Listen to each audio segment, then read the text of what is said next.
السلام علیکم۔ ایک باغیرت شوہر۔ وہ مکمل پردے کے عالم میں قاضی کے سامنے کھڑی تھی۔ اس نے اپنے شوہر کے خلاف مقدمہ دائر کر رکھا تھا۔ مقدمے کی نوعیت بڑی عجیب تھی کہ میرے خاوند کے ذمے مہر کی رقم 500 دینار واجب الادا ہے اور وہ ادا نہیں کر رہا ہے، لہٰذا مجھے مہر کی رقم دلوائی جائے۔ قاضی نے خاوند سے پوچھا تو اس نے اس دعوے سے انکار کیا کہ اس کے ذمے عورت کی ایسی کوئی رقم نہیں ہے۔ عدالت نے گواہ طلب کیے۔ خاتون نے چند گواہوں کو پیش کیا۔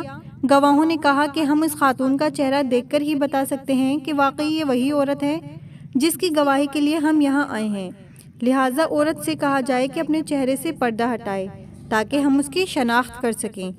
عدالت نے حکم دیا کہ عورت گواہوں کے سامنے چہرے سے نقاب ہٹائے تاکہ ہم وہ شناخت کر سکیں۔ ادھر عورت تذبذب کا شکار تھی کہ گواہوں کے سامنے نقاب اتارے یا نہ اتارے۔ گواہ اپنے موقف پر مصر تھے۔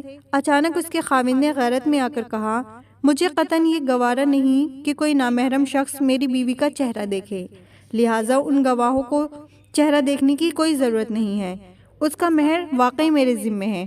عدالت ابھی فیصلہ دینے ہی والی تھی کہ وہ عورت بول اٹھی، محترم، اگر میرا شوہر کسی کو میرا چہرہ دکھلانا برداشت نہیں کرتا تو میں بھی اس کی توہین برداشت نہیں کر سکتی، لہٰذا مقدمے کو خارج کر دیں۔ میں نے اس کو اپنا مہر معاف کر دیا، میں غلطی پر تھی جو ایسے شخص کے خلاف مقدمہ دائر کیا۔ جزاک اللہ۔